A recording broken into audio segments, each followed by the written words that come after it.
In today's video, I'm going to teach you how to reactivate a suspended user account in Google Workspace. This process might seem daunting at first, but with just a few straightforward steps, you'll be able to get your users back online in no time.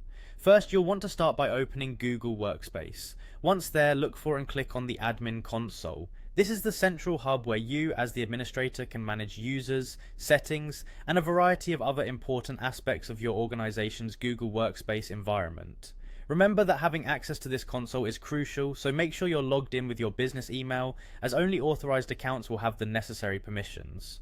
After you're logged into the admin console, direct your attention to the top right corner of the screen. You'll notice a small icon that looks like a group of grey squares. This is the Google Apps menu.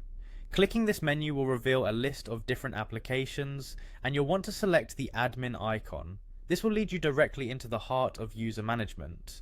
Next, it's time to navigate to the directory. Within the directory, you will find a comprehensive list of all users in your organization. Go ahead and click on Users, which will take you to a detailed overview of each user's account status. Here, you'll be able to search for or scroll through to locate the particular account that's been suspended. Once you have found the suspended user, you'll notice that their account information appears slightly grayed out, indicating their suspended status. Click on that user's name to view their account details. It's essential to ensure you're reactivating the correct user, so double check that their details match your records. Finally, to reactivate the account, look towards the upper section of the user's account page, where you'll find a button labeled Reactivate. Clicking this button will restore the user's access to Google Workspace and all associated services. Keep in mind that while the reactivation process typically occurs almost instantly, it may take a few minutes for all features to be fully restored, such as email sending and receiving. And there you have it. By following these steps, you'll successfully reactivate a suspended user account in Google Workspace, making sure that your team member can return to their tasks without further delay.